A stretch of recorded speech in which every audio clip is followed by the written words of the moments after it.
नमस्कार साथियों। Last video में हमने Adolf Hitler birth to 5 years age तक देख लिया है। नहीं देखा है आपने वीडियो तो जा करके डिस्क्रिप्शन में लिंक दिया हुआ है, उस वीडियो को देख लीजिए। इसके बाद ये वीडियो आपको अच्छे समझ में आएगा। एडोल्फ हिटलर के बारे में हम पढ़ रहे हैं और life sketch birth to death तक की जर्नी को हम कवर करेंगे इसमें। और इस पीडीएफ को मैं टेलीग्राम चैनल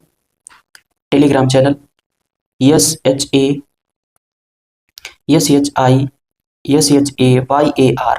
शशि शायर 9219 पर शेयर कर दूंगा, वहां से आप इसे डाउनलोड कर पाएंगे।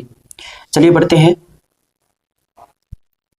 एज 5 टू आगे तक की यात्रा को देखते हैं। क्या क्या किया हिटलर ने, किस तरह से उसके आइडियाज बदल रहे थे, कैसे उसके मन में एक डिक्टेटरशिप बनने का जो बीज था वो पड़ रहा था धीरे धीरे। Let us see age 5 to 10 1894 to 1899 family life कैसी थी। तो during these years Hitler family moved several times due to his father Alois job as a custom official. उसके फादर जो थे वो कस्टम ऑफिशियल थे और इसलिए वो एक जगह से दूसरी जगह जाते रहते थे।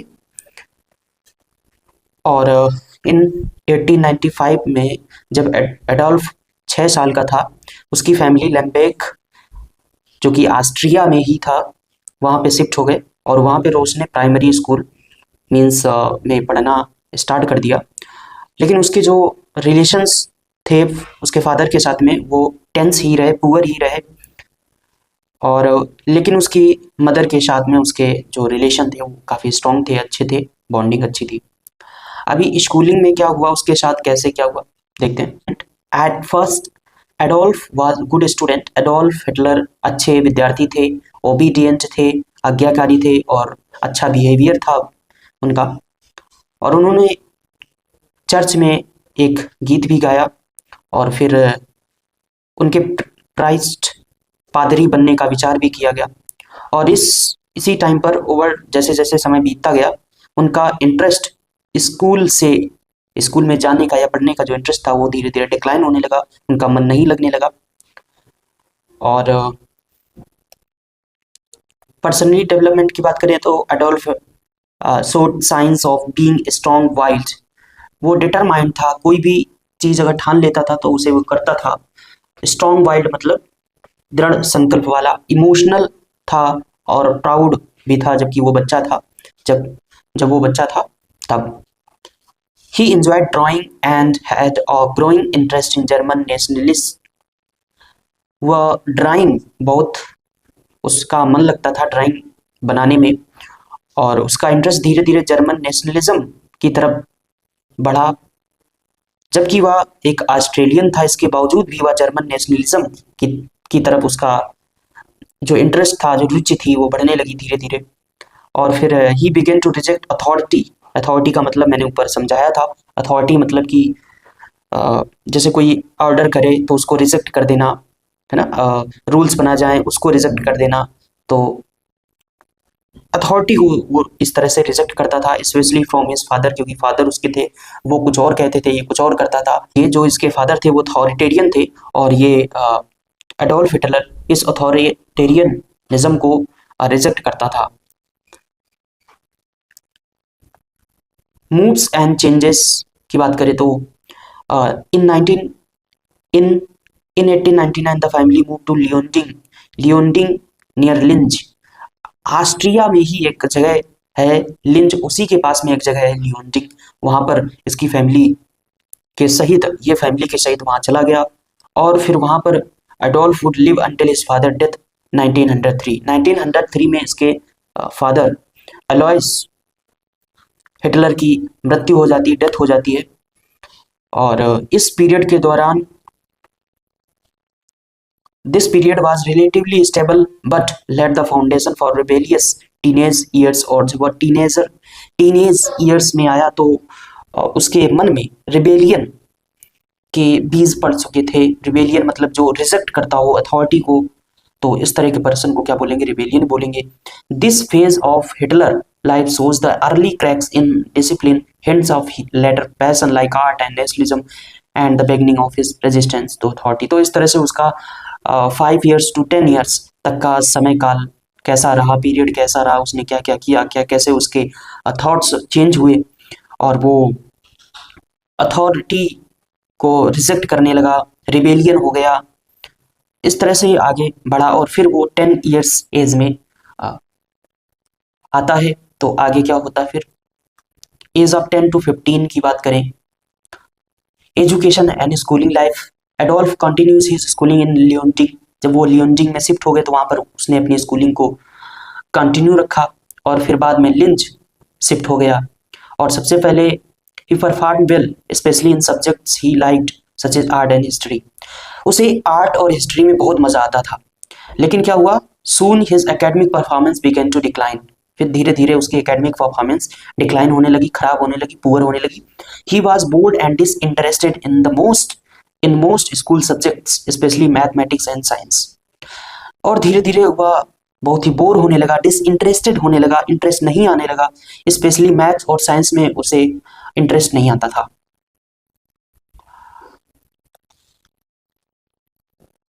He frequently clashed with teachers, resisted authority, showing signs of rebellion. और most of the time वो टीचर्स के साथ में आर्ग्यूमेंट्स कर देता था और अथॉरिटी को रेजिस्ट करता था, रिजेक्ट करता था। और ये सभी साइन उसके रिबेलियन के साइन दिख रहे थे।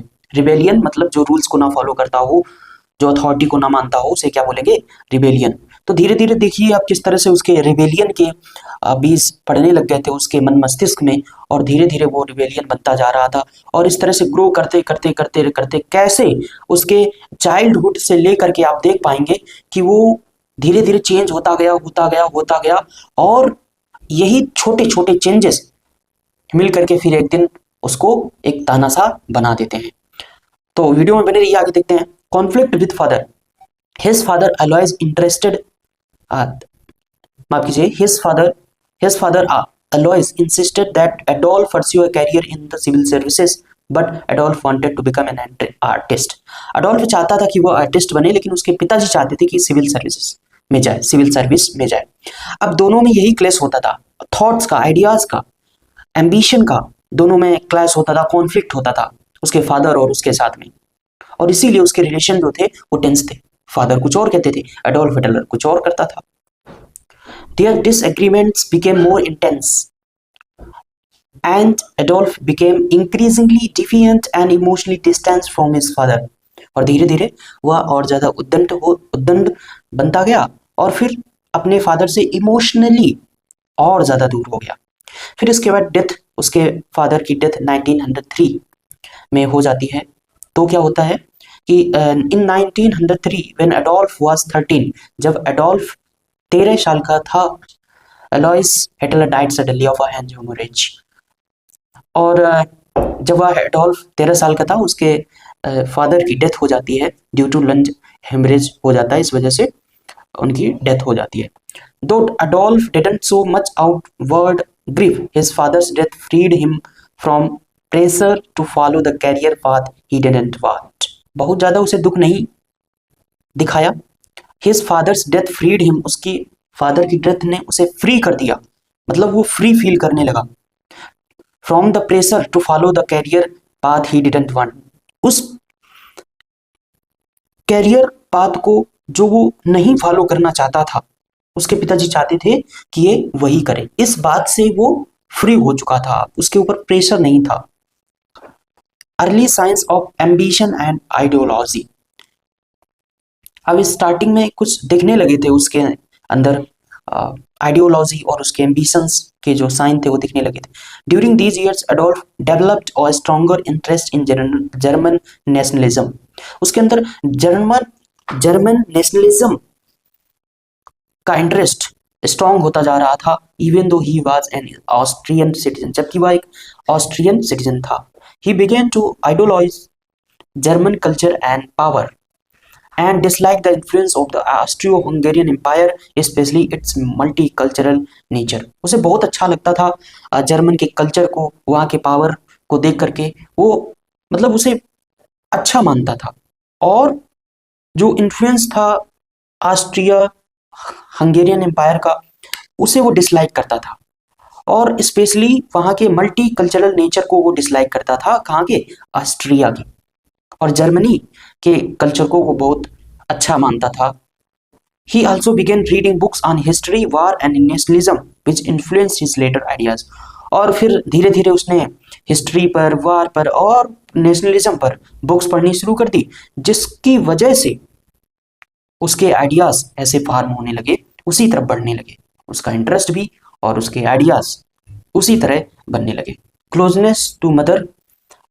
After his father's death, Adolf became even more attached to his mother Clara. She supported his artistic dreams despite financial struggle. Financial struggle होने के बाद भी उसकी माँ उसके आर्टिस्टिक ड्रीम को सपोर्ट करती थी। और इस पीरियड में क्या क्या हुआ, एक टर्निंग पॉइंट था। ये जो पीरियड था एक टर्निंग पॉइंट था हिटलर की लाइफ का, और इस टाइम पर वो रिबेलियन, आर्टिस्टिक इंटरेस्ट उसमें ग्रो कर रहा था, और उसके अंदर पॉलिटिकल थिंकिंग के बीज पड़ चुके थे। That would grow stronger in his later teenage years. जब आगे देखेंगे तो आप समझ पाएंगे कि आगे चलकर और ज्यादा ये स्ट्रॉन्गर हो गए।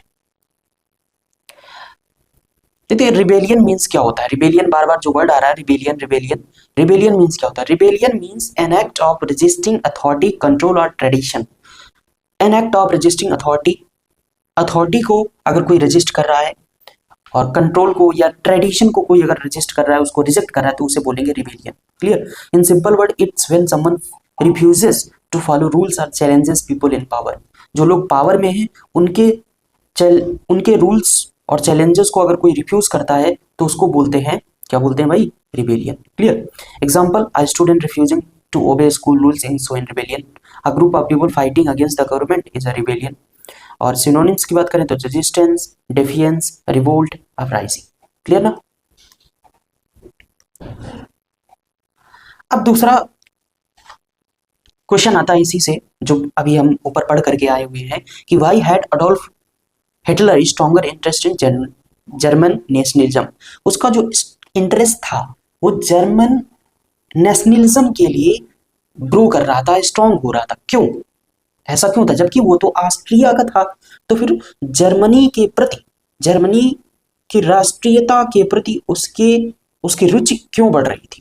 तो Adolf Hitler had a strong interest in German nationalism for several reasons even though he was born in Austria. आप देखते हैं कुछ रीजंस। क्या रीजन? तो पहला रीजन था कल्चरल कनेक्शन टू जर्मनी। उसका जर्मनी के साथ में कल्चरल कनेक्शन था। He was ethical German. इसका मतलब समझेंगे एथिकल जर्मन का क्या होता है अभी नीचे। तो ही वाज एथिकल, माफ कीजिए, he was ethically German, spoke German and admired German history, language and culture. वो जर्मनी बोलता था और जर्मन हिस्ट्री की, लैंग्वेज की, कल्चर की प्रशंसा भी करता था, और जर्मन से ही बिलोंग करते थे उसके एंसेस्टर्स, और इसलिए ही वाज एथनिकली जर्मन ही था। ही सा Germany is strong, proud and united unlike the multi-ethnic Austro-Hungarian Empire which he felt was weak and divided। उसे लगता था कि जो multi ethnic Austro Hungarian empire है वो बहुत ज़्यादा वीक है, मतलब कमजोर है, और डिवाइडेड है, बटा हुआ है। जबकि जर्मनी के प्रति उसके विचार ऐसे नहीं थे। जर्मनी के लिए वो सोचता था कि वो स्ट्रांग है, प्राउड, यूनाइटेड, इस तरह से सोचता था। अब दूसरा रीजन जर्मनी नेशनलिज्म का इंटरेस्ट उसके प्रति क्यों बढ़ रहा था? तो दूसरा रीजन है उसका dislike for Austro Hungarian empire. वो ऑस्ट्रिया में जो हंगेरियन एम्पायर था, उस समय मोनार्की थी, उसे वो रजिस्ट करता था। ऑस्ट्रो हंगेरियन एम्पायर जो था उसे वो डिसलाइक करता था, लाइक नहीं करता था। Hitler dislike multi cultural nature of Austria Hungary where many different ethnic groups lived. He believed that non-German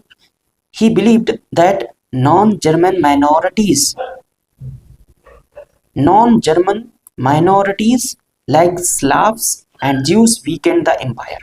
उसे लगता था कि जो नॉन जर्मन माइनॉरिटी हैं उन्होंने वहां के एम्पायर को, साम्राज्य को वीक कर दिया है। और वो कौन कौन से थे? स्लाव्स और ज्यूज। ये स्लेव नहीं है, दास नहीं है, स्लाव्स है यहाँ पर, ज्यूज, ठीक है, यहूदी। This made him feel disconnected from Austria, और इसकी वजह से वो डिसकनेक्टेड फील करता था ऑस्ट्रिया से, and more loyal to the idea of powerful united German nation. तीसरा रीजन क्या था? तो तीसरा रीजन था influence of education and reading. उस पर एजुकेशन और रीडिंग का भी उस पर इन्फ्लुएंस था। As a teenager he read many books that glorified Germany and its achievements. उसने बहुत सारी बुक्स पढ़ी थी जो कि जर्मनी को ग्लोरीफाइड करती थी। ही admired German leaders like Otto von Bismarck and the idea of German unity and strength। वो प्रशंसा करता था जर्मन लीडर्स की, और उस समय के जो जर्मन लीडर जिसकी वो ज्यादा प्रशंसा करता था, जैसे कि ओटो वोन बिस्मार्क, और उनके आइडिया जर्मन यूनिटी और स्ट्रेंथ को। फोर्थ रीजन क्या था? फोर्थ रीजन था personal identity and pride. Personal identity थी उसकी। कैसे? Hitler wanted to be part of something strong and dominant and Germany represented that for him. Hitler चाहता था कि वो किसी ऐसे स्ट्रॉन्ग और डोमिनेंट का पार्ट बनना चाहता था, और जर्मनी उसके लिए बिल्कुल फिट था। जो वो सोचता था कि स्ट्रॉन्ग एक ऐसा कंट्री या देश या जगह जो स्ट्रॉन्ग हो, डोमिनेंट हो, तो उसे वो लाइक करता था। ऐसे आइडियाज थे, और उसका मानना था कि जो जर्मनी है वो स्ट्रॉन्ग है, डोमिनेंट है, और इसलिए वो वहां से पर्सनल कनेक्टेड था। He felt ashamed of Austria's weakness. उसे बहुत असेम्ड फील होता था ऑस्ट्रिया की जो वीकनेस थी उसकी वजह से, and believed that true pride and power came from being German. और वह विश्वास करता था कि true pride and power came from being German. अगर हम जर्मन होंगे तो फिर वहां से पावर और प्राइड, सच्ची प्राइड, गर्व आएगा या मिलेगा। So even though Hitler was born Austrian, he emotionally and ideologically identified with Germany which shaped his beliefs and future political goals. तो यही रीजन था, जबकि वो बोर्न ऑस्ट्रियन था, इसके बावजूद भी वो जर्मनी से आइडियोलॉजिकली और इमोशनली कनेक्टेड फील करता था। अभी एक फ्रेज आया था, he was ethnically German, explain it. तो इसका क्या मतलब था? तो ही वॉज एथनिकली जर्मन, इसका मतलब था कि Adolf Hitler belong to the German ethnic group. His family, language, culture and tradition were all German. उसके फैमिली और भाषा, कल्चर, संस्कृति, ट्रेडिशन, परंपराएं सब कुछ जर्मनी की थी। Even though he was born in Austria, जबकि वो ऑस्ट्रिया में जन्मा हुआ था। Let's break it down. Ethnicity refers to a group of people who shares a common language, culture, ancestry and religion. Sometimes religion. Ethnicity आपने पढ़ा होगा। ethnicity का मतलब क्या होता है? ethnicity का मतलब होता है एक ग्रुप ऑफ पीपल, एक ऐसा ग्रुप ऑफ पीपल जो जिनकी कॉमन लैंग्वेज हो, कॉमन कल्चर हो, जिनका कॉमन एंसेस्ट्री हो, या फिर कभी कभी रिलीजन भी होता है। कॉमन अगर है तो उसे बोलेंगे एथनिसिटी।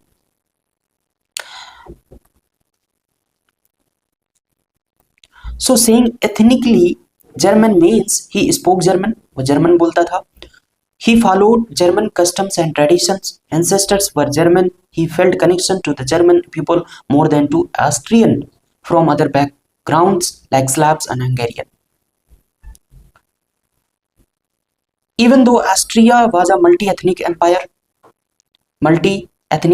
empire था वहां पर, Hitler always identify with the German part of it. That's why he admired Germany more than Austria and eventually work toward uniting Austria and Germany. और फिर अंततः उसने काम किया कि ऑस्ट्रिया और जर्मनी को एक करने का प्रयास किया उसने। क्लियर? अब जो हिटलर बार बार बोल रहा था कि ऑस्ट्रिया है वो वीक है, कैसे समझते हैं? Austria was considered weak in several senses, politically, socially and militarily. वहाँ की जो आर्मी थी और सामाजिक तौर पर या राजनीतिक तौर पर वो कमजोर था Austria, specially in the eyes of people like Adolf Hitler की दृष्टि में। Multi ethnic and divided empire, वो पहला रीजन बताता है कि यहाँ पर मल्टी एथनिक ग्रुप है और डिवाइडेड एम्पायर है। Austria was part of the Austro Hungarian empire which included many different ethnic groups, और वहाँ पर कौन कौन था, जर्मन थे, स्लाव्स थे, हंगेरियन थे, चीज थे, ज्यूस थे, और भी कई लोग थे।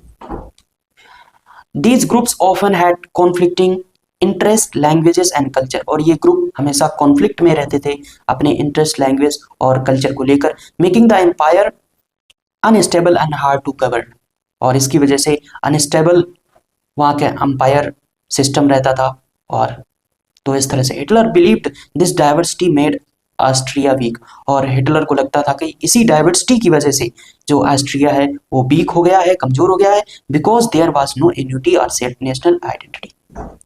क्लियर। दूसरा रीजन क्या था, क्यों बताता है कि ऑस्ट्रिया वीक है, तो उसका दूसरा रीजन पॉलिटिकली इनस्टेबिलिटी, वहां पर राजनीतिक अस्थिरता थी। The empire was run by complex and slow bureaucracy, which made decision making difficult. Ethnic tensions often led to political arguments and deadlock, weakening Austria powers. वहाँ पर जो डिफरेंट टाइप्स के groups थे या एथनिक ग्रुप्स थे, वो सभी political arguments वगैरह सब करते रहते थे, और इस वजह से वहाँ टेंशन ही बनी रहती थी, एथनिक टेंशन ही बनी रहती थी, और जिसकी वजह से वो ऑस्ट्रिया के पावर को वीक मानता था। मिलिट्री डिक्लाइन कैसे हुई, compare to Germany Austria's military was less modern and less powerful. Hitler कहता है कि मिलिट्री जो ऑस्ट्रिया की थी उसको अगर कंपेयर किया जाए जर्मनी के साथ में, तो military was less modern, modern नहीं थी, पुराने जमाने की थी या समय की थी, लेस पावरफुल थी। It had suffered defeats like in war against Prussia and Italy, जब प्रूसिया और इटली के बीच के अगेंस्ट युद्ध हुआ तो इसी की वजह से वो हार गए थे, which damaged its reputation and its strength. Clear. Loss of prestige, इसका क्या मतलब है, in the 19th century Austria had once been a powerful empire. 19th century में ऑस्ट्रिया बहुत ही पावरफुल था, एम्पायर था, बट हिटलर के टाइम तक it had lost much of its influence in Europe, और हिटलर के टाइम आते आते यूरोप में इसका इन्फ्लुएंस बहुत कम हो गया। Hitler admired Germany's growing power and saw Austria as a fading empire, और हिटलर जर्मनी की बढ़ती हुई पावर की प्रशंसा करता था, and saw Austria as a fading empire, और ऑस्ट्रिया के एम्पायर सिस्टम को वो डिक्लाइन होते देखता था या कहता था, उसे अच्छा नहीं मानता था। तो हिटलर का एक पर्सनल व्यू भी था, वो हिटलर का पर्सनल व्यू क्या था भाई, Hitler felt Austria had betrayed German culture. Hitler को लगता था कि ऑस्ट्रिया ने जर्मन कल्चर को धोखा दिया by mixing with other ethnicity groups के साथ में मिलकर के जर्मन कल्चर को उसने धोखा दिया, ऐसा उसका मानना था। ही believed only racially pure United and strong Nations like Germany could survive and grow. उसका मानना था कि अगर कोई देश रेशियली प्योर है, यूनाइटेड है, स्ट्रॉन्ग नेशन है जैसे कि जर्मनी, तो ही वो सर्वाइव कर पाएगा, ग्रो कर पाएगा, अदरवाइज नहीं। So in Hitler's view Austria was weak because it lack unity, strength and national pride, all things he believe Germany had. Clear. तो इस तरह से ये पूरी जर्नी थी हिटलर की, एडोल्फ हिटलर की, एज 5 to 15 तक की मैंने बता दी इस वीडियो में। अगले वीडियो हम देखेंगे एडोल्फ हिटलर एज 15 to 30 को कवर करेंगे। शशि शायर 9219 पर इस पीडीएफ को शेयर कर दूंगा, वहां से आप डाउनलोड कर पाएंगे। चैनल को सब्सक्राइब कर लीजिए, सभी थिंकर्स को कवर करेंगे पॉलिटिकल साइंस के। बहुत बहुत धन्यवाद।